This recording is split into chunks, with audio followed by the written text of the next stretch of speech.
Buongiorno a tutti a questo evento che ha per tema la presentazione della piattaforma PSC Veneto. Innanzitutto volevo fare un ringraziamento perché abbiamo ricevuto molte domande di partecipazione e questo ovviamente non può che farci molto piacere perché l'evento di oggi rappresenta una delle numerose attività che la Regione Veneto ha messo in piedi con la collaborazione di Enea al fine di promuovere il patto dei sindaci. Vale la pena ricordare che stiamo parlando di un'iniziativa promossa dalla Commissione europea ormai nel lontano 2008 che ha la finalità di collegare l'azione locale, quindi dei comuni e degli enti locali, con le sfide globali europee in tema di clima e di energia. La Regione del Veneto, sin dal 2012, ha creduto molto nell'iniziativa del Patto dei Sindaci perché riteniamo che il coinvolgimento degli attori locali sia essenziale al fine di poter traguardare gli obiettivi al 2030 e 2050 in termini di riduzione di emissioni climalteranti, adattamento ai cambiamenti climatici, lotta alla povertà energetica.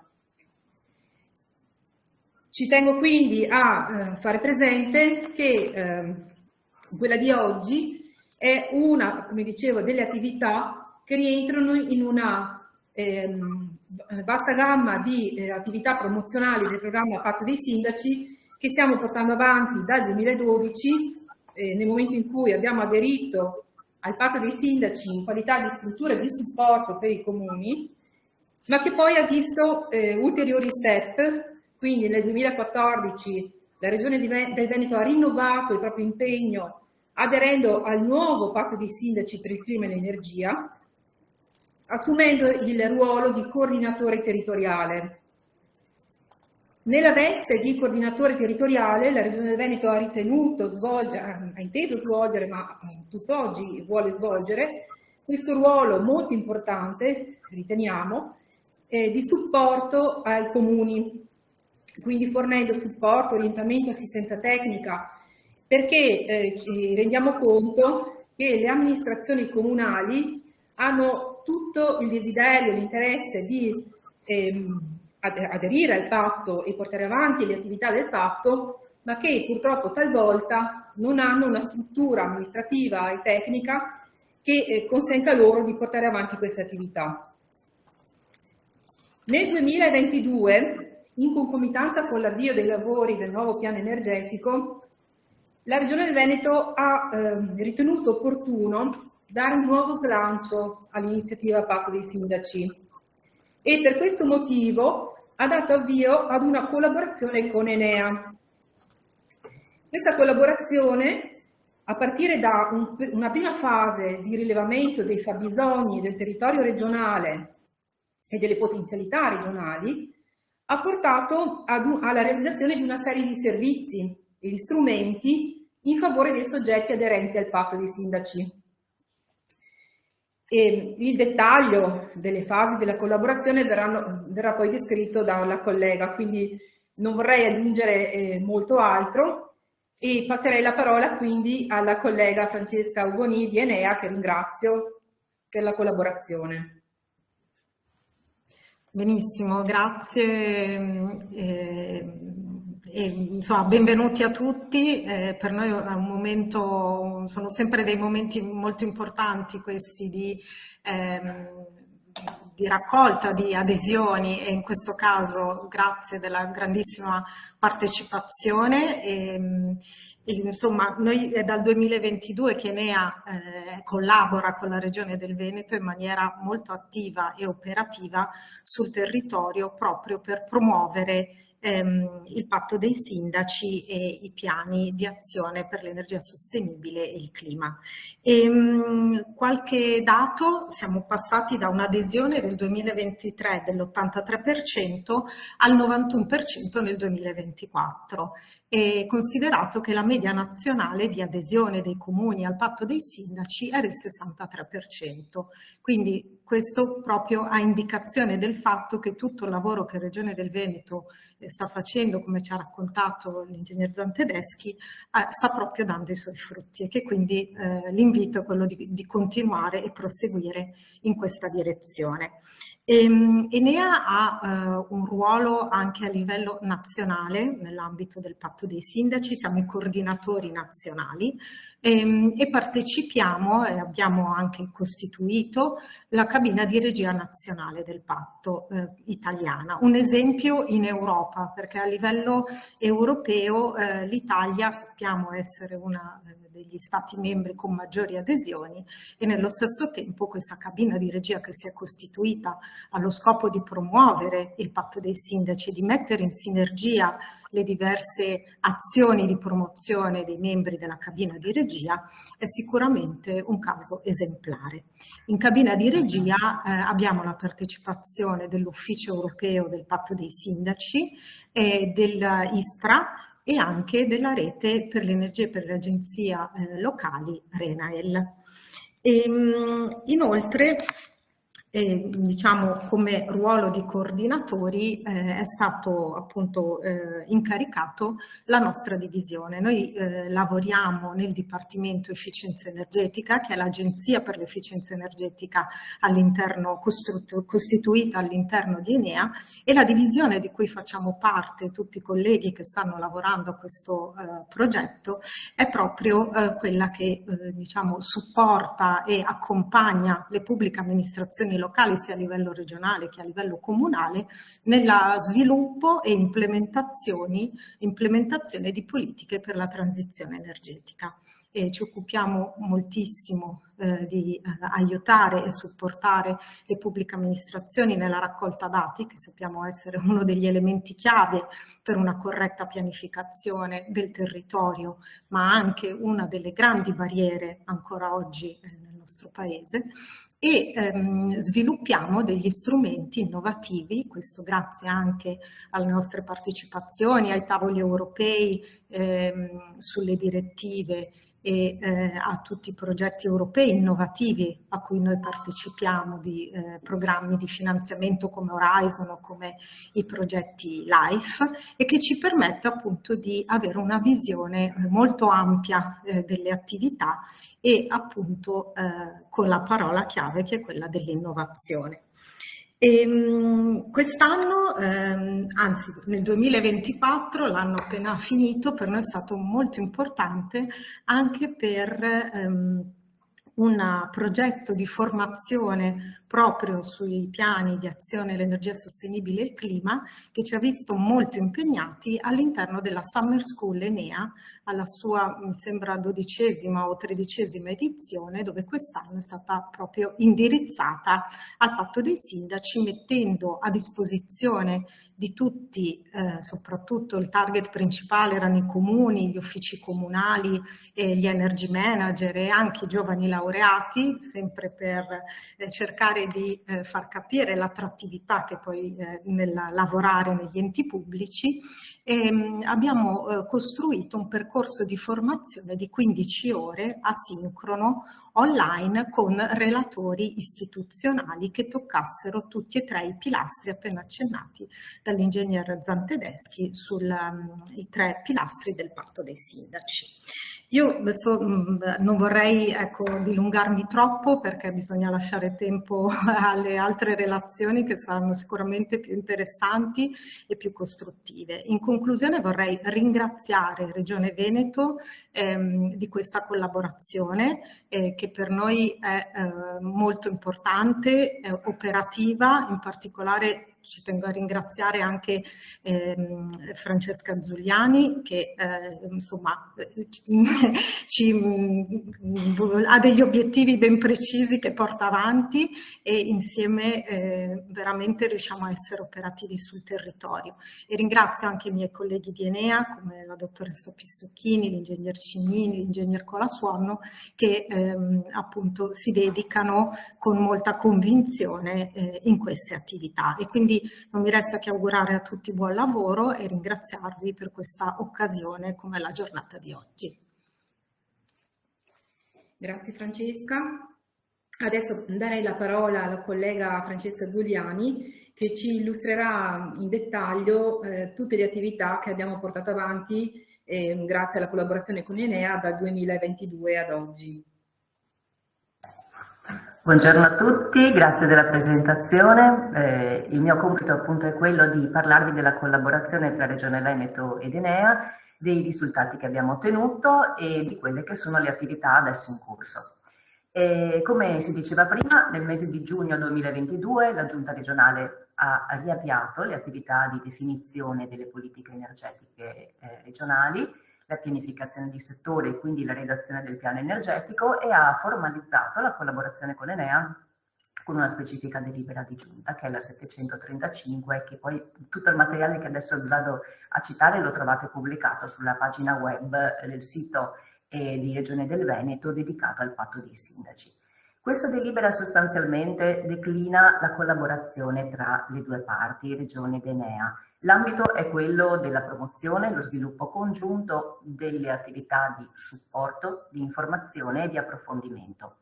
Le tematiche su cui si sviluppano queste collaborazioni sono quelle dell'efficienza energetica, dei servizi energetici sostenibili, lo sviluppo delle fonti rinnovabili, su cui Regione Veneto ha anche un obiettivo molto sfidante al 2030, l'uso sostenibile dell'energia, la ricerca, il progresso, e poi tutto un pacchetto di attività collegate alla normativa regionale di settore, quella un po' più specifica, ad esempio in tema di prestazione energetica degli edifici, e anche poi alla normativa in tema di energia legata all'attuazione delle strategie europee. Infine c'è un ambito di collaborazione che è oggetto dell'evento di oggi, che è quella dell'attività di orientamento strategico, supporto, assistenza e coordinamento sul tema del patto dei sindaci. Chiaramente anche questo in una logica e in un'ottica di multilevel governance. Al fine di rendere operative le attività svolte congiuntamente, la Regione del Veneto e l'Enea hanno formalizzato alcuni atti esecutivi specifici. Sui temi ad esempio della fornitura di dati qualificati di bilanci energetici di dettaglio, che ci sono stati essenziali poi per procedere con l'elaborazione di piano, e soprattutto in tema di patto dei sindaci. A partire da dicembre del 2022 in particolare abbiamo avviato un percorso di iniziative volte poi proprio a promuovere il patto dei sindaci, Regione del Veneto. Siamo partiti da una rilevazione di fabbisogni e poi anche delle potenzialità regionali nei temi dell'efficienza e del risparmio energetico, fino poi a mettere a disposizione e a sviluppare degli strumenti a favore dei soggetti aderenti al patto e a valutare proprio lo strumento dei PAESH come strumenti di pianificazione energetica.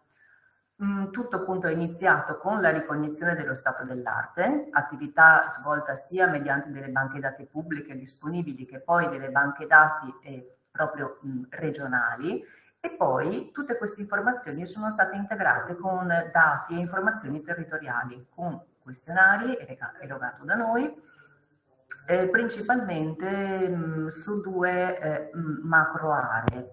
La prima era un set di domande appunto sulla governance, il secondo un set di domande sui piani di azione e sulle azioni previste, sia quelle appunto previste che poi anche quelle realizzate. Questo questionario si poneva l'obiettivo anche di rilevare quelli che sono i fabbisogni dei soggetti aderenti al patto dei sindaci e quelli che sono gli ambiti di intervento prioritari. Infine è stata fatta anche un'analisi finalizzata all'individuazione di buone pratiche e esperienze territoriali significative. Che cosa è emerso sostanzialmente da questa analisi? Allora, circa i dati di diffusione Veneto già qualcosa vi è stato detto, ci sarà poi anche un approfondimento negli interventi successivi, ma non possiamo che confermare un'adesione largamente diffusa in Veneto. I numeri quindi di adesione confermano che il Veneto è un territorio che ha una sensibilità veramente accentuata sui temi di sostenibilità. Circa i fabbisogni, invece, le buone pratiche, le esperienze significative, è emerso un ruolo importantissimo svolto dagli enti e dalle organizzazioni intermedie, quindi tutte quelle strutture di collegamento esistenti tra le regioni, i comuni e gli attori locali. È emerso quindi anche il ruolo strategico di questi soggetti che noi chiamiamo facilitatori a livello locale. Teniamo conto che grazie alla presenza di questi soggetti oltre il 50% dei comuni aderenti hanno proprio formalizzato la loro adesione, ma la presenza delle strutture di coordinamento e di supporto, e le province in primis, non è importante solo per il primo step del patto dei sindaci, quindi l'adesione, quanto piuttosto anche sul mantenimento delle attività del patto dei sindaci, quindi il lato di redazione dei piani e poi la messa a terra delle azioni previste. Insieme poi al ruolo dei coordinatori, un altro elemento importante emerso nel panorama regionale, che comunque è caratterizzato da comuni molto, molto piccolini, è dato dalla possibilità di operare congiuntamente, quindi in una logica di area vasta. Questo è un elemento che è emerso e che è sicuramente anche di interesse in una logica di medio e lungo termine. Ad esempio, attraverso un piano di azione comune tra più amministrazioni, quello che è il PAES congiunto, modalità però di adesione che non è ancora ampiamente utilizzata. Quindi lavorare in una logica di area vasta può essere un elemento interessante in una strategia di sviluppo territoriale, sia perché permette, sia in termini di disponibilità di risorse e competenze, perché permette un po' di fare rete, di creare delle sinergie territoriali, ma anche in termini di efficacia delle azioni che vengono proposte, perché appunto accorpare più progetti piccoli permette di raggiungere una massa critica ai fini della finanziabilità oppure della progettazione di iniziative di area vasta. Questo è, diciamo, come contributo anche per uscire un po' dalle difficoltà e superare le difficoltà che hanno appunto i comuni più piccoli. Con questa attività di ricognizione, questionari, interviste che sono state svolte sul territorio grazie alla collaborazione con Enea, sono emerse delle specifiche necessità formative e a queste esigenze è stata fornita una prima risposta, quindi è stato erogato sul territorio un programma di formazione e informazione che abbiamo chiamato il Patto dei Sindaci, lo strumento per la decarbonizzazione e lo sviluppo locale sostenibile. È stato sostanzialmente un ciclo di incontri sui temi della decarbonizzazione, della sostenibilità, rivolto ai comuni, alle province ed altre realtà attive sul territorio regionale. Tutto il percorso formativo e informativo che adesso io vi descriverò è sempre disponibile online, c'è una pagina dedicata sul nostro sito web e in più i singoli eventi che adesso vi illustrerò brevemente sono caricati anche sulla piattaforma YouTube sia di Enea che di Regione del Veneto, quindi potete poi consultarli liberamente. Abbiamo dedicato sostanzialmente poco più di 2 mesi a questo ciclo di eventi, tra ottobre e novembre 2023 abbiamo realizzato 6 moduli online, 3 eventi in presenza con la collaborazione del territorio e poi il percorso si è concluso a gennaio 2024 con un evento in presenza qui al Palazzo della Regione a Venezia. Nel corso di questi incontri degli esperti di settore molto qualificati hanno presentato temi, metodi, studi. Vi presenterei anche un po' quelli che sono le tematiche, non solo energetiche ma anche ambientali che abbiamo toccato e che sono tutte di grandissima attualità. Abbiamo aperto con il primo modulo dedicato alla povertà energetica, uno dei pilastri fondamentali del patto dei sindaci. Poi ancora il secondo modulo era dedicato alle diagnosi energetiche nelle PMI, evento realizzato ottimizzando anche le esperienze del progetto Prepare, nato appunto sul tema della qualità dell'aria. Poi sono stati realizzati 2 box, 2 moduli specifici sul tema dell'adattamento ai cambiamenti climatici, in cui è stato dato atto da un lato della strategia regionale, che era appunto in corso di definizione, la strategia di adattamento ai cambiamenti climatici. E d'altro lato è stato anche dato spazio a quella che è la piattaforma nazionale di adattamento ai cambiamenti climatici e poi le esperienze, i tool disponibili per Regione del Veneto. Poi ancora un modulo dedicato agli edifici, al centro appunto della riqualificazione urbana, e qui appunto si è toccato già per la prima volta in questo ambito il tema dei one-stop shop e della correlazione tra l'efficienza energetica negli edifici pubblici e il tema dell'autoconsumo diffuso, principalmente delle CER. Ancora, l'ultimo modulo online è stato dedicato al finanziamento poi dei patti di azione per l'energia e il clima. Quindi tutto quel set di strumenti finanziari, che possono essere il PRFS 21-27, ma anche i bandi PNRR dedicati ai piccoli comuni, che possono fornire supporto poi per la messa a terra delle azioni del patto dei sindaci. Oltre a questi moduli online, poi sono stati realizzati, vi dicevo, 3 eventi in presenza, a Sedico, presso la provincia di Treviso e presso Rovigo. Questi 3 eventi in presenza sono stati dedicati all'uso della piattaforma informatica a supporto dei comuni per la redazione e il monitoraggio dei PAIS e per la simulazione di un inventario. Infine poi è stato creato un evento qui appunto in sede, vi dicevo, a gennaio 2024 per tirare un po' le fila di quello che è stato questo percorso formativo-informativo abbiamo chiaramente registrato anche un po' quelli che sono, diciamo, gli effetti di questa prima attività informativa sul territorio e ovviamente è stato confermato insomma un grande interesse. Nell'ambito poi dell'evento finale abbiamo anche realizzato un modulo formativo sui cambiamenti comportamentali negli usi finali dell'energia. Sempre in tema poi di formazione,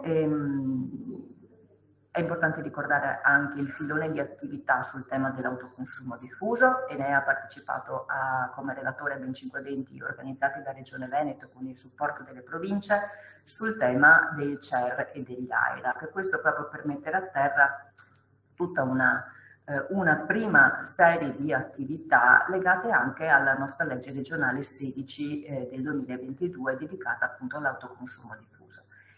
Infine, a fine 2024, Regione del Veneto ha ripreso con Enea le attività di supporto tecnico sul patto dei sindaci, dando quindi continuità a quel primo set di attività che vi ho descritto.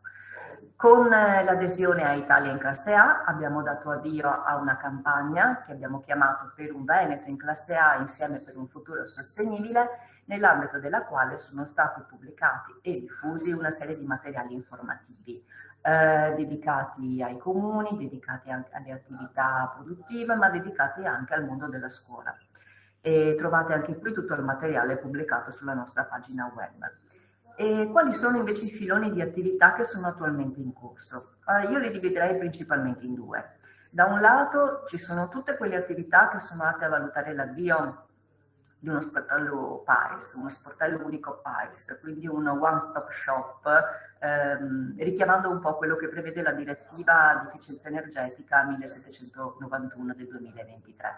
Quindi uno sportello che sia funzionale al coordinamento delle iniziative regionali nell'ambito del patto dei sindaci. E in questo ambito è anche compreso un focus circa la valutazione di opportunità di avviare dei raggruppamenti, semmai sul territorio. E poi appunto è compresa anche la progettazione e la creazione, in collaborazione appunto di Enea e Regione del Veneto, di tavoli di coordinamento territoriali. Questo tipo di attività intende favorire una interlocuzione diretta tra regioni e comuni, che sia volta in primo lato a una ricognizione di fabbisogni in tema di formazione, di assistenza tecnica. E l'obiettivo è quello di capire quali potrebbero essere gli ambiti più proficui, diciamo, di intervento nell'ambito del patto dei sindaci, quali sinergie di sviluppo locale possono essere attivabili e quali indirizzi del piano energetico che attualmente è in discussione in Consiglio regionale possono essere poi effettivamente realizzati sul territorio. Potranno, nell'ambito di questa poi attività, potranno essere definiti il ruolo e le funzioni di questo sportello energetico. E poi la seconda tematica invece è legata alla piattaforma che oggi vi presentiamo. Alla luce quindi dell'interesse crescente del territorio di questa piattaforma Enea PAIS, che è stata già presentata nel 2023, è stata sviluppata la piattaforma che ora vi andiamo a presentare, per l'illustrazione della quale io lascio la parola all'ingegnere Fabio Cellini di Enea. Buongiorno a tutti e intanto grazie per questa opportunità, questa splendida occasione per presentare un lavoro frutto dell'esperienza e del lavoro poi di altri colleghi. Quindi dietro di me io rappresento il laboratorio di sistemi digitali nel Dipartimento di Efficienza Energetica di Enea e dietro di me ci sono altre persone che hanno lavorato alacremente a questa piattaforma come anche alle altre versioni precedenti. Quindi adesso vi vado direttamente a presentare con una navigazione, chiedo scusa, una navigazione diretta sulla piattaforma, quello che abbiamo realizzato con la collaborazione e con l'accordo di Regione del Veneto. Quindi se voi Sì, scusami potete... Fabio, volevo dare Sì? una comunicazione di servizio a Certo. tutti i partecipanti. Nel mentre che tu procederai con l'illustrazione della piattaforma, è possibile fare dei quesiti utilizzando la chat in maniera di raccoglierli durante la tua illustrazione e per poter poi dare già qualche risposta nella fase successiva che è riservata appunto al ciclo domande e risposte. Quindi invito chi dovesse avere dei dubbi relativamente al funzionamento della piattaforma ad utilizzare la chat per anticipare già i quesiti. Grazie, scusami Fabio. No, grazie a lei e l'avrei detto poco fa, tra poco io, proprio per raccogliere, se possibile, noi alla fine di questo mio intervento leggeremo le domande e cercheremo di raccogliere, di condensarle un po', diciamo, nello spazio dedicato alla presentazione di oggi e poi se ci saranno altri quesiti potremo rispondere comunque successivamente. Detto ciò, adesso è possibile collegarsi sin da subito, quindi la piattaforma è pubblica, digitando www.paesc-veneto.enea.it, ecco l'URL, per cui questa è la landing page dove vediamo già alcune informazioni che possono essere di carattere molto generalistico. Quindi il numero di comuni che hanno aderito ad oggi alla piattaforma Paesc questi sono i dati, vediamo tutti zeri perché la piattaforma è stata appena lanciata, quindi i dati che questi comuni hanno inserito sono pressoché nulli. Poi abbiamo un elenco di link utili per alcune informazioni relative ai bandi, ai piani energetici regionali e altre informazioni di pertinenza, delle news che queste sono dinamiche per poter, queste sono legate a dei feed RSS, quindi possono essere aggiornate nel corso del tempo. Poi abbiamo una pagina che ci informa sul progetto, sulla convenzione e tutte le informazioni diciamo formali, una pagina di registrazione che ci indica come dobbiamo registrarci chiaramente. Diciamo, grazie allo SPID in realtà questa procedura si è un po' semplificata e un po' di materiale informativo relativo diciamo sempre ai link. Qui invece abbiamo una pagina statistiche che raccoglie delle statistiche pubbliche di carattere molto generalistico, aggregando i dati a livello italiano. Poi le vedremo anche facendo una volta fatto l'accesso. Io adesso mi configuro come se fossi un energy manager o un incaricato del comune che ha bisogno di fare un accesso, ha bisogno di registrarsi alla piattaforma per poterla, diciamo, scaricare le informazioni, o meglio, per poter elaborare delle informazioni e scaricare poi l'inventario base delle missioni. Quindi cliccando con accedi con SPID o carta d'identità elettronica, io adesso accederò con la mia personale. Chiaramente ad ogni utente, ad ogni carta d'identità, ad ogni identità digitale è legata una e una sola utenza. Un utente può avere molti comuni associati, chiaramente facendo la dovuta procedura per tutti, però diciamo un utente può avere solamente un account. Questa è la prerogativa di avere lo SPID. Io mi sono preautorizzato il Comune di Padova per mostrarvi adesso, però diciamo chi non ha mai fatto accesso vedrà una pagina che è questa di aggiornamento dati, una banalissima pagina dove ci viene comunicata l'email e il telefono per semplicità. Cliccando su salva mi riporta alla scelta dell'accesso ai comuni. Quindi questa è la seconda pagina, quindi dopo aver salvato le informazioni io avrò la possibilità di scegliere tra i comuni che mi sono, di cui ho chiesto l'abilitazione. Io già vedo il comune di Padova perché l'avevo già abilitato, chi fa l'accesso la prima volta non vedrà questo comune di Padova qui, ma vedrà semplicemente una riga vuota.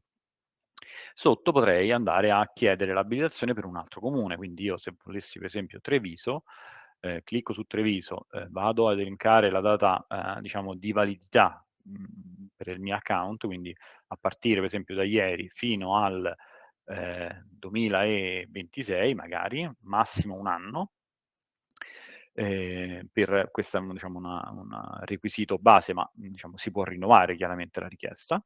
Io facendo invia richiesta comunico al sistema la mia necessità di attivare la regione Treviso, scusatemi, il comune di Treviso, e poi qui mi viene indicato come posso completare la procedura, perché il mio account ancora non è stato abilitato ad operare, ma diciamo, ho comunicato la mia volontà, quindi relativamente al mio codice fiscale e al comune che voglio controllare. E quindi c'è una procedura che posso completare leggendo in questo box, devo cliccare sul form, il form mi riporta a una pagina di registrazione in cui posso indicare delle informazioni intermedie, come per esempio il comune che voglio richiedere l'accesso, il nome mio, l'ufficio, eccetera, eccetera, a valle del quale mi si presenterà la generazione di un PDF che posso scaricare e inviare a mezzo PEC all'ufficio che si occupa di abilitare gli utenti. Scrivendo semplicemente nell'oggetto richiesta accesso piattaforma PAESC Veneto e inviando a questa PEC il modulo appena generato, io concludo la procedura. Qui c'è anche il link all'informativa privacy che è anche raggiungibile sotto per quello che riguarda la pagina, e quindi facendo così ho completato la procedura. Un operatore regionale dall'altro lato vedrà la mia richiesta e dovrà abilitare il comune di Treviso in questo caso. Quindi io diciamo, ho ammesso che ho completato la mia procedura e dovrei aver ricevuto una comunicazione a mezzo mail che il mio comune è stato abilitato. Può accadere che per varie ragioni questa mail non arrivi, magari ho digitato male l'indirizzo o c'è stato un problema di connessione, sono problematiche che purtroppo accadono, ma basta semplicemente tentare un nuovo accesso con SPID per verificare se il mio comune è stato abilitato o meno. E nel caso ci fossero problematiche, insomma, abbiamo previsto la possibilità di comunicare con l'amministratore che gestisce la piattaforma. Ok, quindi io atteso un certo tempo, ho ricevuto la mail o non l'ho ricevuta, comunque entrando trovo questa interfaccia che è il mio account abilitato per il comune di Padova, come avevo richiesto.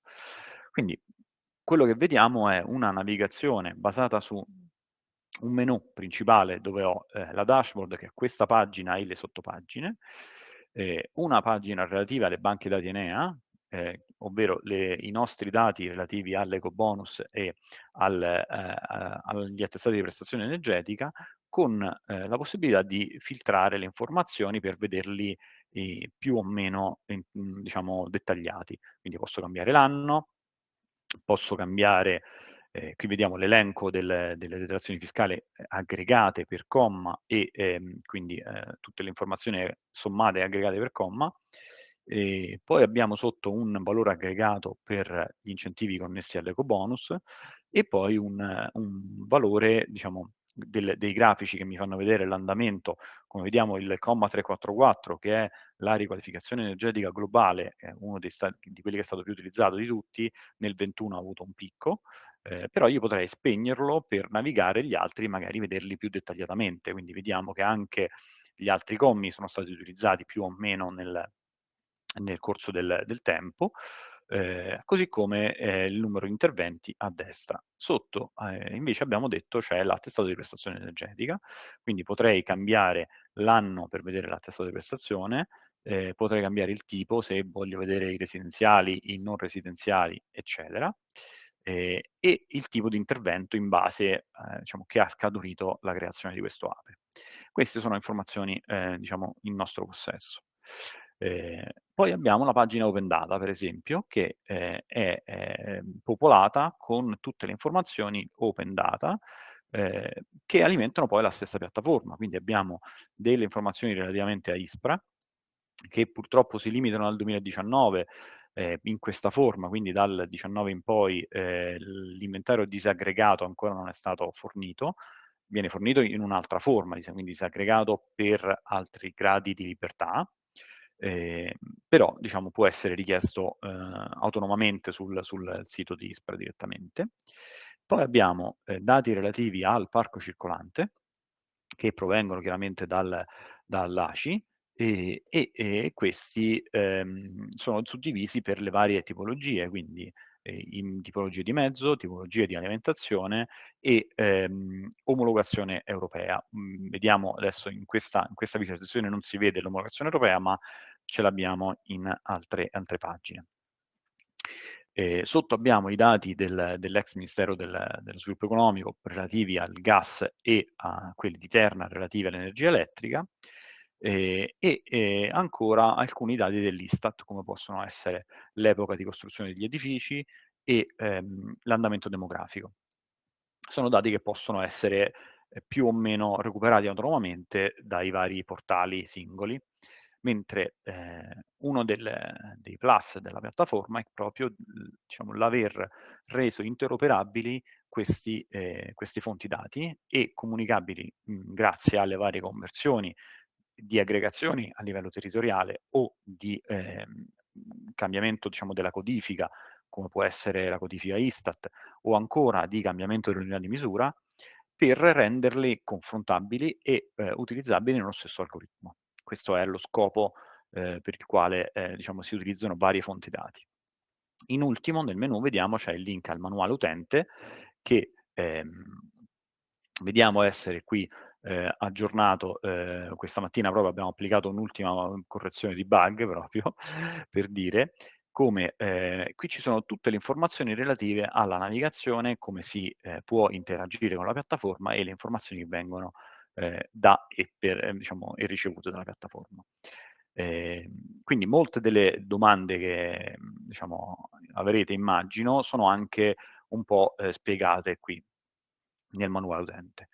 Nel menu di navigazione abbiamo quindi c'è un piccolo menu a tendina che compare cliccando sul mio nome, compare e il comune che ho abilitato, quindi posso scegliere tra i comuni che ho abilitati e quindi spostarmi dall'uno all'altro. Posso tornare alla dashboard se sono in un'altra pagina, oppure questa è un'altra funzione che diciamo, dovrete utilizzare se vogliate in qualche modo usare più comuni. Quindi se io clicco su richiede accesso ai comuni mi riporta alla richiesta iniziale, quindi posso aumentare il mio bacino d'utenza, diciamo. In ultimo c'è la possibilità di chiedere domande e segnalazioni, diciamo, che punta a un form Google proprio per scambiare informazioni con direttamente chi gestisce la piattaforma, che sono poi gli stessi che vi autorizzeranno o cambieranno le vostre credenziali se serve. Quindi tornando a noi abbiamo illustrato un po' la navigazione. Io andrei nel dettaglio della dashboard e quindi dell'operatività vera e propria della piattaforma. Quindi un attimo che abbiamo la pagina in caricamento, eccola. La dashboard si struttura sostanzialmente in queste 4 schede iniziali che vediamo in alto e poi delle informazioni che vengono riportate direttamente in dashboard. Tra queste informazioni abbiamo dei dati di riferimento, quindi gli abitanti e la superficie residenziale che la piattaforma ha precalcolato, con un algoritmo apposito chiaramente, un'informazione delle emissioni di CO2 suddivise per settore di appartenenza, quindi il residenziale, il trasporto e il terziario, e il dato della provincia di riferimento. Quindi noi abbiamo che il comune di Padova emette il 22% dell'emissione del residenziale dell'intera provincia. e così possiamo fare gli altri diciamo, proporzioni. Poi accanto abbiamo l'emissione di CO2 divisa per settore con il trend annuale, quindi vediamo che c'è un trend ribassista almeno per quanto riguarda il residenziale e il terziario, mentre i trasporti c'è un trend rialzista, quindi questo è abbastanza evidente. Sotto, scorrendo verso il basso, possiamo navigare i dati singolarmente, quindi avere un dettaglio molto fine di quello che viene presentato sopra, ovvero dividendoli in residenziale e terziario, noi possiamo cambiare l'anno, tra l'altro c'è una possibilità di filtrare, quindi possiamo cambiare l'anno e vedere magari solo il 22 e magari cambiare solamente il vettore energetico. Quindi potrei per ogni voce avere un'informazione relativa al consumo medio civile. In realtà il consumo medio civile è un parametro che abbiamo noi calcolato con il nostro algoritmo e quindi lo vedrò lo stesso per ogni voce, ma abbiamo anche delle superfici. Quindi una parte delle superfici è, secondo l'algoritmo, riscaldata a energia elettrica, una parte è riscaldata a gasolio e così via. E così c'è anche il consumo di energia residenziale e terziario, suddiviso per le varie voci. Sotto ancora abbiamo i trasporti, qui vi dicevo il dettaglio più fine relativo al mezzo e la classe ambientale, euro e l'alimentazione, quindi io potrei vedere tutti i dati, sono 86 pagine, così singolarmente, oppure filtrarli per anno, per mezzo, volessi vedere per esempio gli autobus e magari la classe ambientale, potrei già trovare che c'è diciamo, una sola categoria, ecco, diciamo, della tabella, ho 18 veicoli a Euro 5 a gasolio nel 2021 a Padova, che emettono, diciamo, percorrono circa 800.000 km e emettono questa quantità di CO2 e combustibile consumato. Questo è per avere una stima diciamo, di dettaglio. E qui mi sono fermato semplicemente alla dashboard, poi noi abbiamo la possibilità di navigare le informazioni del comune, quindi con l'anagrafica abbiamo riportate le informazioni diciamo nominali, tra virgolette, come la zona climatica, il grado giorno, l'altezza media, sono dati chiaramente Istat standardizzati, alcuni Istat, alcuni no, per esempio c'è la zona sismica che viene dalla NCV, e poi diciamo altre informazioni di carattere diciamo generale, come per esempio il sindaco, questa informazione probabilmente è deprecata perché il sindaco si aggiorna forse anche più velocemente di quanto aggiorniamo la piattaforma, speriamo di no, chiaramente.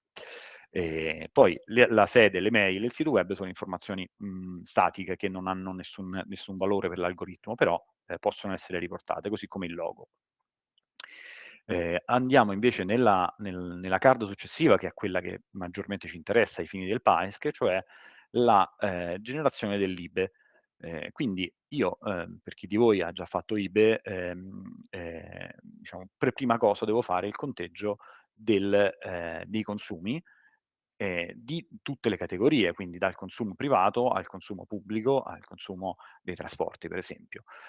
Quindi la piattaforma non fa altro che prendere le informazioni che ha precalcolato, che ha diciamo, ottenuto con un algoritmo più o meno complesso sulla base di dati ampi, quindi si precalcola una serie di informazioni di questo inventario base e le altre informazioni che mancano le demanda all'Energy Manager, che in questo caso è rappresentato da me, quindi io potrei compilare per esempio un anno molto vecchio, magari per non fare danno nella piattaforma, prendo il 2015, potrei andare a cambiare, a inserire dei dati, quindi la piattaforma mi suggerisce la popolazione residente e i metri quadri residenziali e terziari, io cliccando su salva vengo abilitato a scorrere tutte le voci, quindi potrei andare a modificare i singoli settori e le voci di combustibile per ogni settore.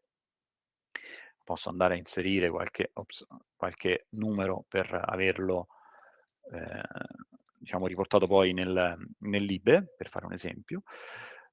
Cliccando su salva e questi dati vengono salvati nel database e tutte le altre voci, quindi illuminazione, possiamo mettere ogni singola voce di queste, ok? E sono le stesse poi che compaiono nell'IBE. Io per non essere troppo prolisso, vi faccio vedere adesso come si genera, poi vediamo. Allora, adesso il sistema ha appena generato lib, me l'ha fatto scaricare, quindi io lo riaprirò per mostrarvi. Ecco, qui ho lib precompilato con i dati del 2015 e tutti gli altri dati che stanno, diciamo, alcuni di quelli che ho messo io prima, altri che vengono precalcolati, come può essere per esempio gli edifici residenziali, può essere i trasporti privati vengono precalcolati, mentre le informazioni che ho inserito io per esempio sull'illuminazione pubblica le ritrovo qui chiaramente con l'unità di misura convertita in megawattora. Poi abbiamo l'energia elettrica, insomma tutte le informazioni che tipicamente vengono inserite a mano su un IBE, buona parte può essere precaricata e inserita in automatico. Quindi questo è poi un template che voi potete rieditare autonomamente per completare quello che manca eventualmente o fare dei confronti, dei paragoni. Quindi si può fare il confronto fuori dalla piattaforma. Ok, qui abbiamo detto come si genera e ci scarica lib. Poi, e il dato chiaramente è salvato, quindi se io domani volessi tornare a modificare il 15 o modificare un altro anno, fare un altro anno, posso rientrare, reinserire il 15 e riprendere il dato che ho appena inserito, quindi fare di nuovo salva e rigenerare il template. Poi, questo era per quanto riguarda l'inventario base. Andiamo invece alle buone pratiche. Una volta che io ho stimato il mio fabbisogno, la mia emissione, potrei andare a ridurre questa emissione in qualche modo con delle azioni correttive, con delle buone pratiche.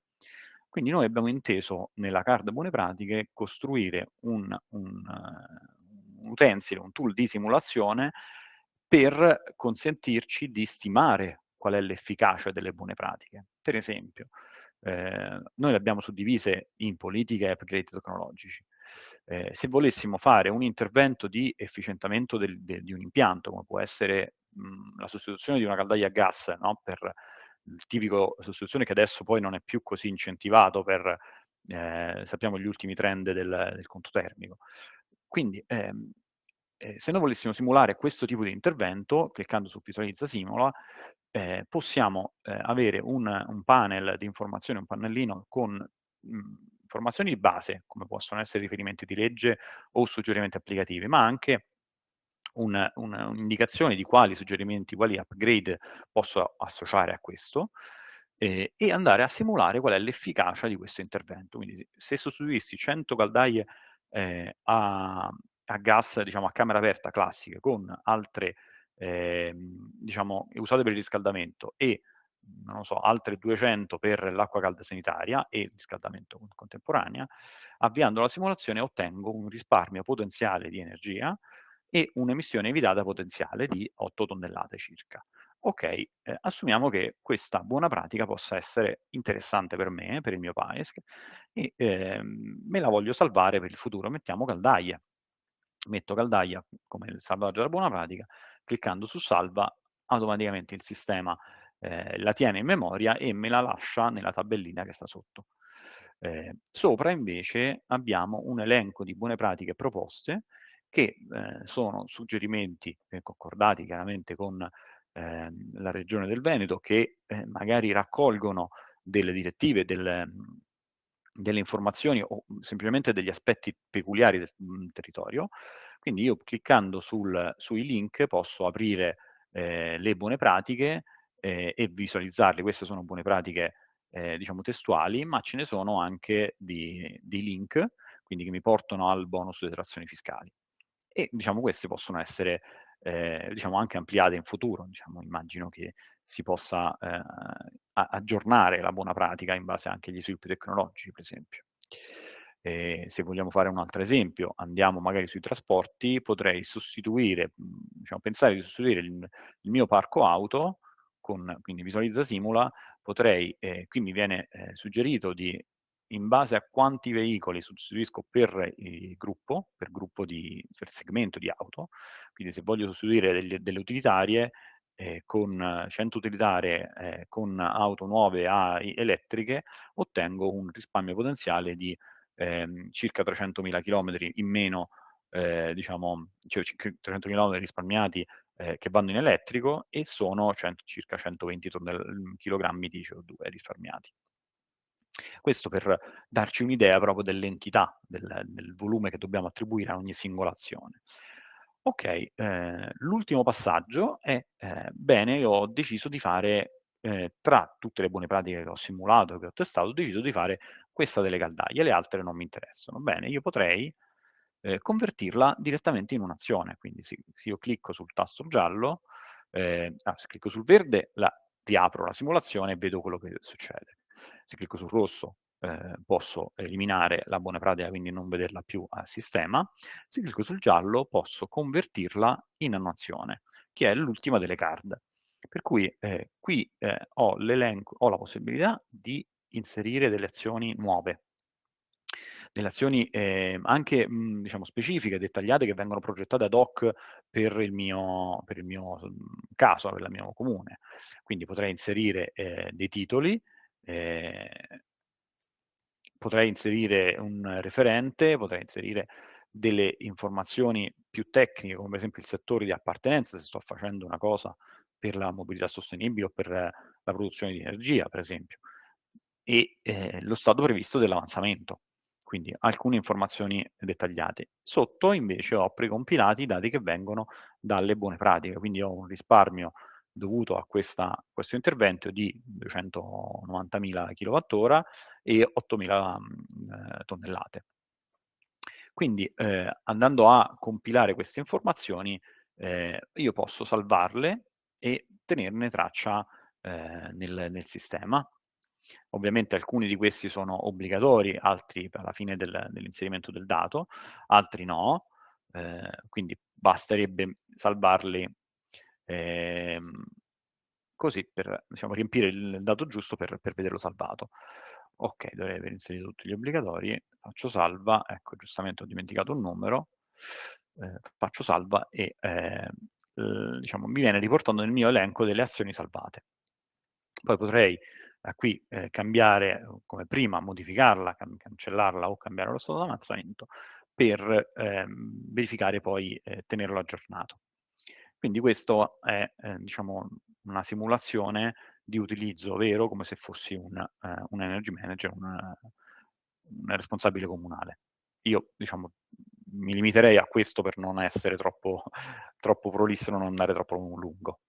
Se ci sono domande, vi prego di... Patrizia, vedo già che il tuo microfono è spento. Buongiorno a tutti, sono Patrizia Pistocchini e sono la responsabile del progetto di collaborazione che ne ha stipulato con Regione del Veneto proprio per l'implementazione del programma europeo Patto dei Sindaci e quindi per della realizzazione di quanto è stato accennato dalla collega, dalla mia responsabile ingegner Francesco Coni e dalle referenti l'ingegner Zantedeschi e la dottoressa Zuliani di Regione del Veneto. Passiamo subito alla fase interattiva delle domande e delle risposte. Ti volevo leggere, Fabio, quello che è stato scritto sulla chat, quindi sono state inserite delle domande in merito all'accesso alla piattaforma, quindi se l'accesso è abilitato per i consulenti esterni del comune, chi può avere accesso, e una specifica domanda da parte dell'Ordine degli Architetti di Padova che chiedeva se è possibile essere accreditata a accedere o in ogni caso come si possa accedere ai dati della piattaforma. Allora, per quanto riguarda la prima, cioè della validità, diciamo, comunque dell'accesso, allora possiamo dire, dunque, io quando inserisco le informazioni che voglio accedere sarò io a dire quando il mio periodo di validità. Quindi se voglio mettere da oggi o da qui a un mese posso metterlo liberamente, l'importante è che avevamo concordato un anno di validità e poi può essere rinnovata, semplicemente rimandando la stessa PEC con le stesse informazioni. Chiedo conferma anche vedo che sta annuendo, quindi l'ingegnere. E quindi diciamo, per quanto riguarda l'abilitazione non vedo, diciamo, ostacoli grosso modo. Poi l'altra domanda, scusami. La durata? La possibilità, per esempio, da parte di associazioni di professionisti per Allora, accedere alla finora piattaforma? non è stato previsto un accesso, diciamo, per le associazioni di professionisti, ma diciamo, possono accedere persone qualsiasi, basta che siano incaricate dal comune. Quindi ci deve essere ovviamente una PEC con un'informazione, comunque un legame con il comune ufficiale che abiliti la persona di qualsiasi estrazione sia per poter operare. Quindi non deve essere per forza un operatore comunale o un professionista, insomma è sufficiente che il comune si accerti della professionalità della persona. Ecco. Quindi un'altra domanda era proprio la possibilità di avere che un comune abiliti più accessi alla Questo, piattaforma. questo è possibile, però diciamo, si rischia poi di diciamo, cambiare le informazioni che uno... Diciamo, l'importante è che le persone che hanno questi più accessi siano consapevoli di avere diciamo, un'altra persona che accede, siano consapevoli del dato che stanno cambiando eventualmente, perché se io, come ho fatto vedere prima, faccio dei consumi per l'anno 2015, poi il mio collega li fa anche per il 2015 e cambia le mie informazioni, diciamo, se le due persone non si parlano poi non capiscono cos'è che non va. Ecco, l'unico ostacolo è questo, mentre nel caso contrario una persona può accedere a più comuni, questo è già previsto che sia così, basta fare la procedura. Ok, e l'altra, quindi l'abilitazione che noi abbiamo messo di default della durata di un anno, quindi è stata già affrontata. Poi mi chiedevano anche la documentazione a supporto dell'uso della piattaforma, quindi un documento tecnico. Manuale utente è accessibile una volta fatto l'accesso, una volta che uno si è registrato può vedere già il manuale utente. E poi chiedevano anche se c'è una documentazione di supporto per avere delle indicazioni su come vengono calcolati, cioè i nostri coefficienti che vengono utilizzati per il calcolo diciamo, delle emissioni inquinanti e del risparmio energetico. Quindi parliamo quindi a questo punto di database, ecco, se magari vuoi approfondire anche le fonti dei dati in generale, è un numero specifico della domanda che allora, al quale è linkata direttamente la piattaforma. le fonti dei dati sono, diciamo, partiamo dal presupposto che la piattaforma elabora una serie di informazioni open e diciamo, con un algoritmo più o meno complesso per calcolare qual è l'obiettivo principale della piattaforma, calcolare il consumo e l'emissione di CO2. E quindi il calcolo vero e proprio, quindi il risultato è frutto di un'elaborazione, quindi non ha una vera e propria fonte, cioè quindi ci sono tante fonti che alimentano questa informazione. La metodologia di calcolo è in parte descritta nel manuale, in parte già pubblicata anche online su alcune pubblicazioni, abbiamo previsto di aggiungere una pagina eventualmente di fonti dati che spieghi un po' più questa informazione, ma comunque tutte le banche dati, gli open data sono diciamo linkati, quindi se io vado nella pagina open data in alto ho sotto la mia fonte con l'inventario, diciamo, con il link diretto alla piattaforma, quindi per esempio se clicco questo qui di Open Parco Veicoli mi porta alla pagina che penso che qualcuno di voi già conosca, relativa proprio alla possibilità di scaricare il dato che ci interessa.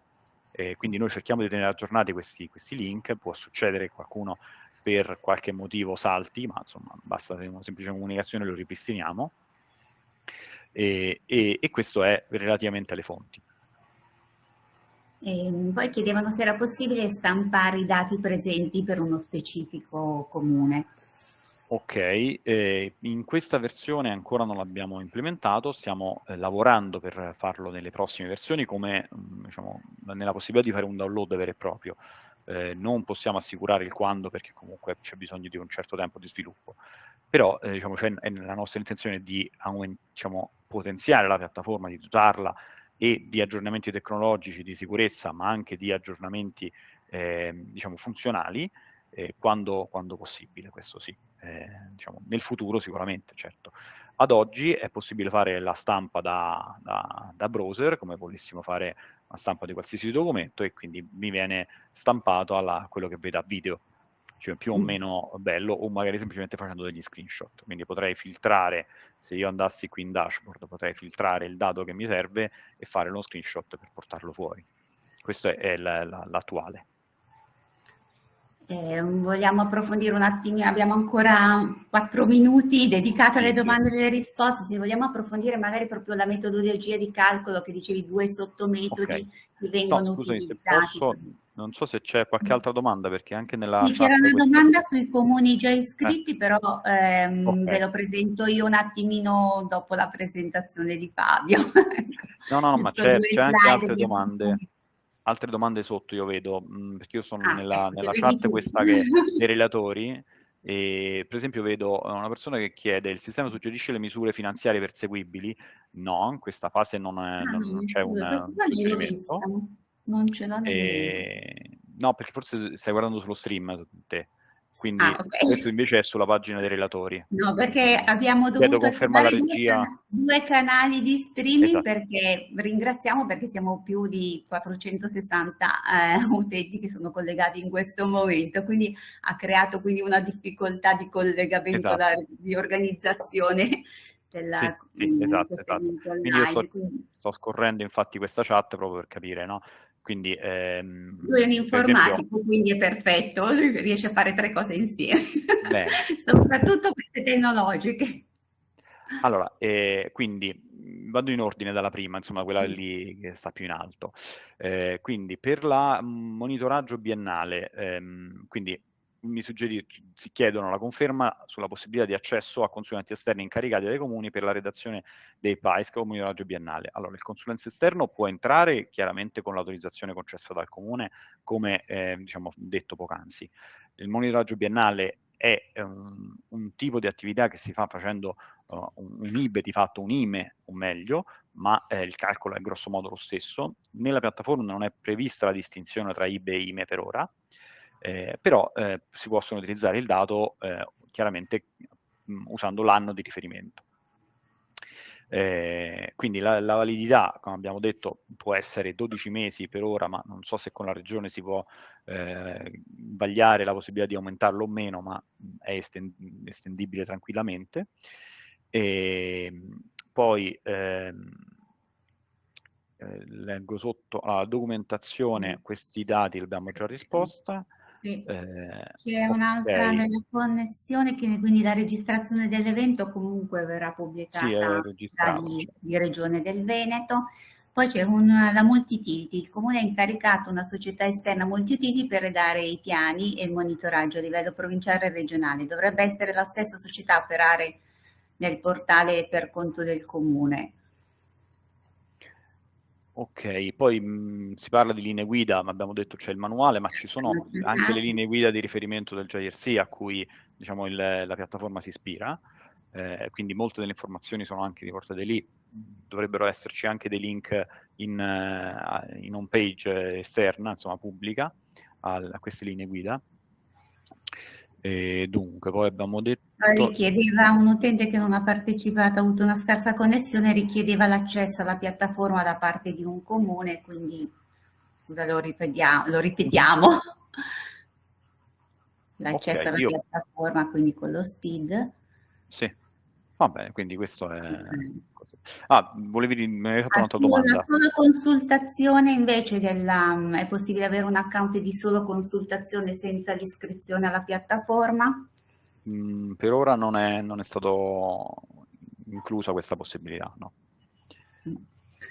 Vabbè, abbiamo già parlato anche dei possibili sviluppi, questo atto esecutivo è in scadenza il prossimo mese e quindi come possibili sviluppi abbiamo pensato, cioè sulla base anche delle utenze, dei contatti che abbiamo avuto, ci saranno comunque i possibili sviluppi. C'è una domanda che insomma è un po' interessante, cioè l'ultima che ci hanno posto sempre. Dovrebbe essere, quindi c'è un comune ha incaricato una società esterna per redigere questo PAESC e quindi dovrebbe essere la stessa società esterna che opera al posto del comune. Certamente sì, è così, quindi può incaricare uno o più persone di accedere con il proprio SPID e quindi queste persone saranno responsabili insomma di gestire il dato per conto del comune, chiaro? Assolutamente sì. Il comune stesso si potrebbe potenzialmente far autorizzare per controllare ciò che viene inserito, ma questo è diciamo, una mera Quisquiglia, insomma, più che altro potrebbe essere problematico, come detto prima, se tante persone incidono sullo stesso comune per creare, poi se non sanno cosa fare, magari potrebbero creare degli errori, no, di comunicazione e di informazione. Solo questo. Tu avevi un'altra domanda pure? No, li ho messi un pochino tutte, spero. E Fabio, forse potresti ricordare le funzionalità dell'area pubblica della piattaforma. Ok, quelle esterne, diciamo, senza... Sì, Perfetto. quindi per chi non è accreditato che cosa si riesce a vedere? Abbiamo qualche link relativo alle informazioni, diciamo, di Regione del Veneto e ai dati energetici, qualche link di news, dati aggiornati, qui abbiamo già aumentato perché io ricordo era 30 prima di cominciare, già siamo a 45, quindi o sono stato bravo io, ovvio, diciamo, siete abbastanza curiosi per essere stati... Sì, È stato molto bravo tu, sicuramente. Grazie. Grazie. Insomma, e poi abbiamo qui un resoconto globale delle iscrizioni, delle azioni che sono state fatte e delle informazioni di carattere generale, come il progetto e le modalità di registrazione e il materiale informativo.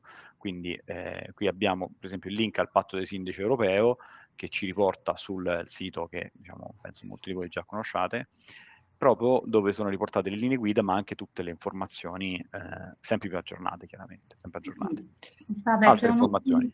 C'è un'ultima domanda che ci chiedono di consegnare la pagina Open Data sugli autoveicoli. Pare non utile se non sei un comune capoluogo per come è costruita. Può essere utile a tutti i comuni, dovrebbe rimandare a una Questa è una bella domanda tecnica che, diciamo, mi farebbe piacere sviscerare un po' più nel dettaglio, ma insomma, solitamente il parco circolante Copert ha un'informazione aggiuntiva che è poi difficile da gestire con un algoritmo complesso per tutta Italia, per tutte le regioni, per tutti i comuni ugualmente, cioè quella della ripartizione per cilindrata e per tipologia, quindi non abbiamo solo classe diciamo, euro, alimentazione o mezzo, ma abbiamo anche la tipologia diciamo, di motore e quindi poi dovrei utilizzare un modello di tipo Tier 3 o Tier 2 per andare a modellare quindi il consumo e quindi calcolarmi le emissioni di CO2. Questo per rispondere un po', visto il tecnicismo adottato, non mi sentivo in dovere di farlo. Magari potremmo approfondire nella prossima sessione sì, volentieri. applicativa, ecco, magari un maggiore dettaglio. Ci chiedono, poi chiudiamo le domande per oggi perché sennò rischiamo di sfiorare i tempi. E per i piccoli comuni che non hanno l'obbligo di un energy manager, qual è la figura che si può iscrivere, può essere abilitata? Questa anche è una bella domanda perché allora, la piattaforma è nata con questo scopo principale, cioè abilitare molte situazioni come queste che abbiamo appena descritto, cioè comuni che già hanno, diciamo, molte problematiche di tutte le nature e in più se vogliono partecipare a un PAES che non, diciamo, difficilmente riescono a trovare la persona con un minimo di competenza e un minimo di tempo per poterci lavorare. Quindi la piattaforma dovrebbe in qualche modo soddisfare questo requisito, cioè dare informazioni più o meno complesse e già relative per esempio ai consumi e alle emissioni senza dover essere perfettamente competenti o al dentro aver fatto un PAES che prima d'ora. Quindi anche qualcuno che si intende un po' di energia potrebbe in teoria già elaborare queste informazioni qui. Però in molti casi ci hanno suggerito, qualcuno ha applicato questa regola, di dover chiedere aiuto all'ente, diciamo, di governance superiore, come per esempio può essere stata una provincia o una regione, che a quel punto fornisce supporto o con bandi espliciti che mirano a finanziare l'acquisizione di queste competenze o con coordinatori, o ancora si può adottare la strategia di unirsi in un PAESC congiunto. Quindi, come detto sin dall'inizio, l'adesione al patto dei sindaci può essere di tre tipi, dal PAESC singolo al PAESC congiunto, e poi il PAESC congiunto si divide in due sottotipi in realtà. Sì. Ok, senti, ci chiedevano anche se i coordinatori possono registrarsi alla piattaforma, quindi nel qual caso le province, ecco, oppure enti aggregatori, e a quali dati possono avere accesso, anche questo. diciamo sì, anche qui diciamo, più è interessante la piattaforma e più si manifestano queste necessità di avere accessi intermedi. Ora, diciamo, la piattaforma è stata pensata per avere un accesso di livello superiore come a quello regionale e poi c'è sopra ancora c'è l'amministratore che siamo noi. Al di sotto non abbiamo previsto altri accessi diciamo, al di fuori del comune. Si può prevedere in uno sviluppo futuro, anche questo sì, senz'altro uno spunto molto utile di sviluppo, però adesso non c'è questo accesso. No? Un'analisi di dettagli invece come banca dati, quindi è lo studio PUAM, la stima delle emissioni del trasporto privato si basa sulla tipologia di carburante, ma i chilometri percorsi come Esatto, sono sì, stati bella stimati? domanda anche questa. Allora, i chilometri percorsi si basa sulle statistiche come si chiama adesso, non mi viene il nome, dell'Associazione dei Petrolieri e delle statistiche ACI, che quindi danno un'informazione della percorrenza media per tipologia di veicolo, quindi applicando questa alla ripartizione al parco circolante, che può essere suddiviso in categoria, come ho detto prima, categoria euro e alimentazione, possiamo stimare dei chilometri percorsi. Chiaramente è una stima, e questo concordo con lei, perché già immagino che sta annuendo a questo discorso. L'abbiamo Concordo con lei che è conosciuti. una stima, però il vantaggio di utilizzare una piattaforma di questo tipo è che è una stima fatta per tutti uguale. Quindi tutti i comuni che accedono a questa piattaforma utilizzano la stessa identica metodologia e quindi la possibilità di avere paragoni è un po' più solida piuttosto che avere una singola metodologia che si confronta con un'altra di cui non so effettivamente la parametrizzazione.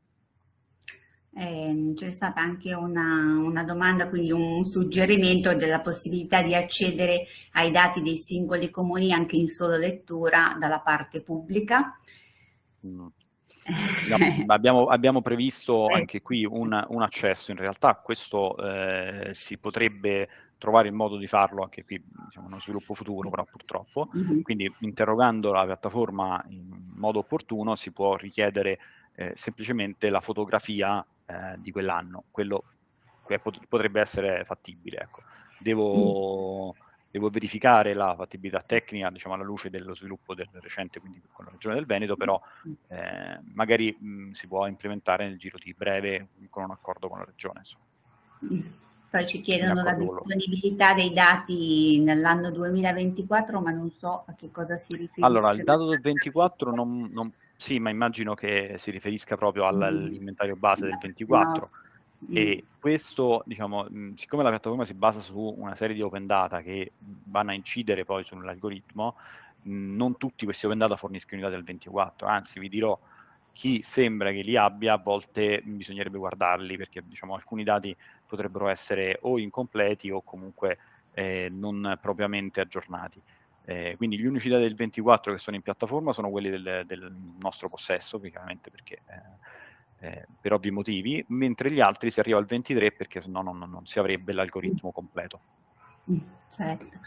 E poi ci segnalano appunto che trattiamo solo in questa sezione della piattaforma solo il tema della mitigazione, ma non quello dell'adattamento ai cambiamenti climatici. Ci chiedono se avremo in futuro un aggiornamento su questo. È previsto anche quello, sì, però a ovvi motivi anche quello e anche la povertà energetica, perché certo, non si può pensare un paese senza questi due a oggi. Anche perché da quest'anno il processo Priasto deve essere esplicitato all'interno dei piani d'azione. E l'ultima domanda: nel momento in cui come comune mi iscrivo alla piattaforma, poi sono obbligato a compilare in tutte le sue parti o posso utilizzarla solo nelle parti che mi sono funzionali? Allora, semplicemente l'ultima, cioè si può utilizzare alle parti funzionali, chiaramente non potrò scaricare, non potrò vedere il risultato della simulazione se non faccio la simulazione, questo è ovvio. Posso vedere però gli altri dati che la piattaforma mi suggerisce, come può essere la simulazione di emissione di CO2 o di consumo di energia.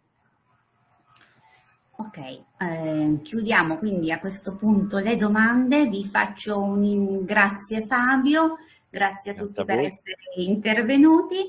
Io condivido un attimino alcuni dati, ti prendo la condivisione, forse devi staccare. Vai.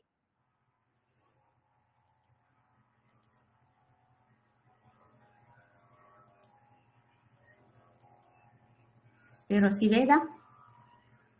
Ecco, volevo presentare un attimino i dettagli delle adesioni di Regione Veneto al patto dei sindaci, quindi una comparazione sull'analisi che abbiamo svolto nell'ambito dell'atto esecutivo 2 e quindi l'attuale datato facendo riferimento proprio al database, perché il GRC pubblica uno specifico database che è stato rielaborato proprio da Enea, quindi nella quinta release, quindi vediamo questo incremento totale delle adesioni che sono passate dall'83% al 91%, quindi un aumento di circa 10 punti percentuali, e ha portato alla totale adesione di tutti i comuni, soprattutto a regione della provincia di Rovigo, Treviso e Venezia, con elementi quindi importanti avuti in tutte le province, in particolare quella di Belluno, Treviso e anche di Verona. Scusami Patrizia, ti segnalo che noi non vediamo il documento, le slide condivise, non le stiamo vedendo. Non lo vedete, perché io non si vede, perché io la vedo, mi spiace, riprovo.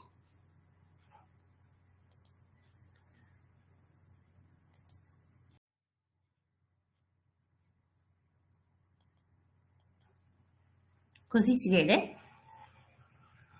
Sì, adesso vediamo, grazie. Scusatemi perché mi dava l'ok. Ok, va bene. Quindi questo è l'overview, quindi la tabella di comparazione tra le varie province, quindi l'incremento, vediamo quindi Rovigo, Treviso e Venezia, nel quale tutti i comuni hanno aderito.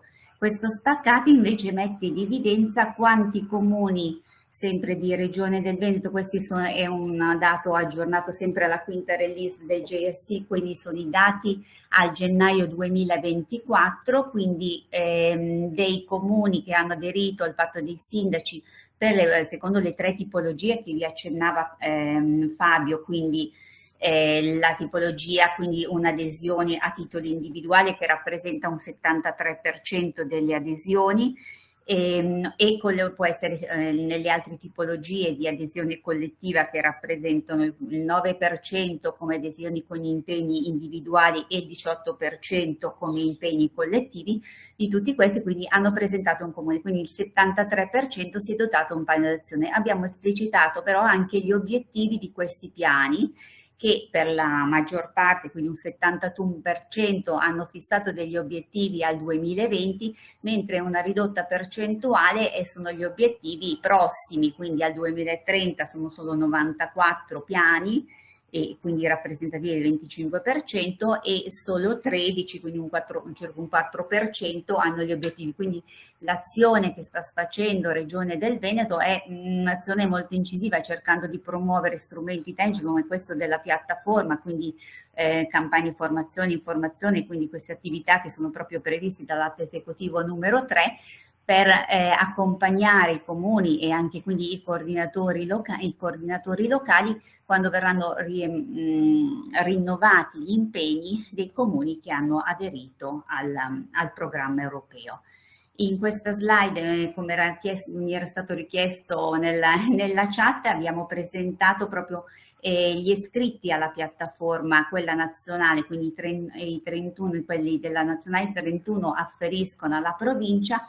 Questa è la situazione, lo vediamo sulla sinistra, dei 20 iscritti a gennaio 2024, quando è finito il precedente atto esecutivo. Adesso le adesioni che risultano, ma sono comunque aumentate come ha presentato Fabio, con il periodo di validità e quindi l'incidenza, quindi come scavo di partenza da oggi in poi per poter adesire e implementare la piattaforma in questo percorso di supporto tecnico che Enea ha in accordo con la Regione. Questi sono i prossimi incontri, quindi abbiamo fissato in accordo con la Regione un tavolo di aggiornamento e di confronto sulla piattaforma, proprio a valle, avendo dedicato solo un'ora e mezza della nostra giornata alla presentazione.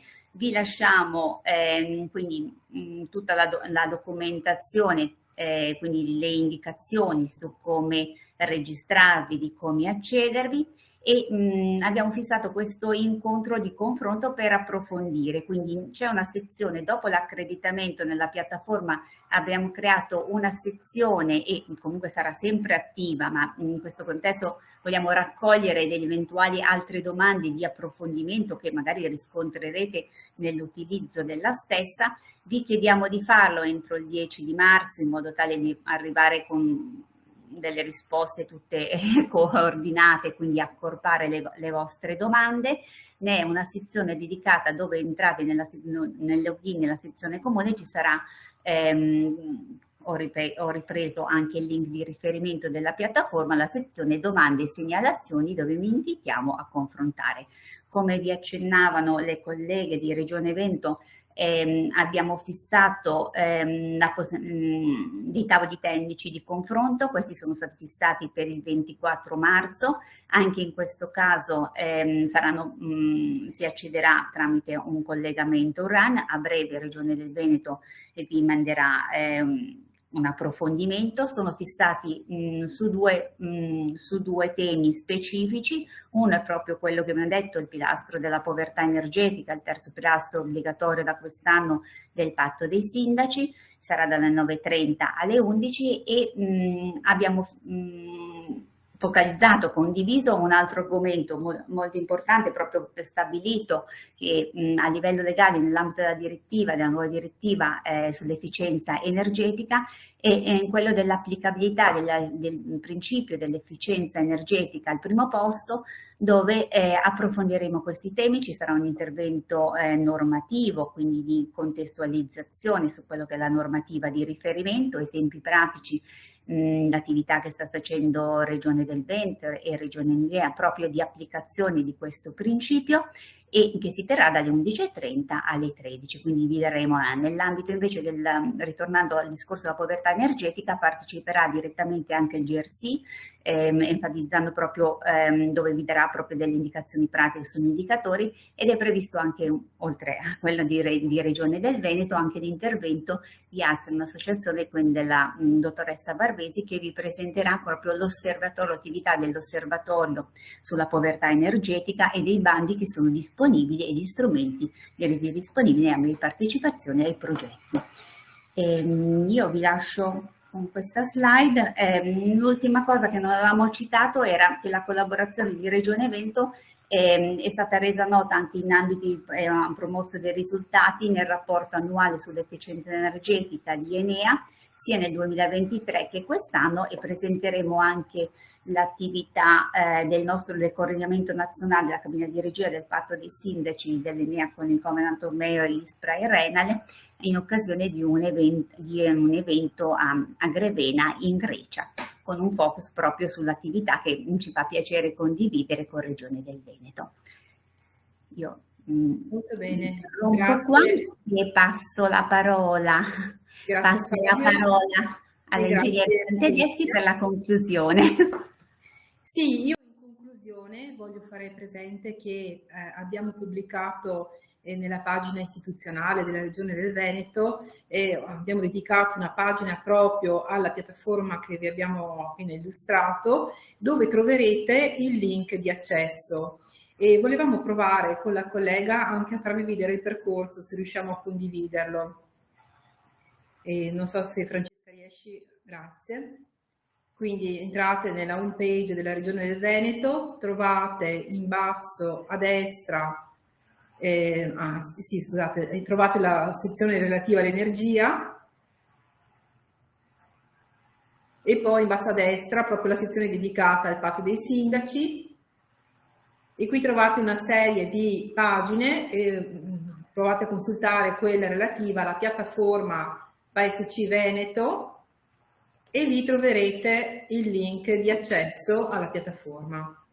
Provate ad accedere, accreditatevi, e nel caso di problemi, segnalazioni, eccetera, potete usare il link che adesso sta mostrando la collega, e ci riserviamo nella giornata del 13 con il supporto di Enea per fornire tutte le risposte, tutti i chiarimenti che nel frattempo andrete a formulare entro il 10, vero Patrizia? Avevamo fissato come termine il 10 per formulare proprio proposte, osservazioni, criticità, in maniera da avere un paio di giorni, diciamo, per prendere visione e per potervi dare delle risposte già nell'evento del 13. E io a questo punto ringrazio tutti, ringrazio Enea, ringrazio il mio team, nonché tutti coloro che si sono collegati, e ci riaggiorniamo quindi il 13 per il prossimo evento che avrà come target proprio la risposta a tutti i quesiti che deriveranno proprio dalla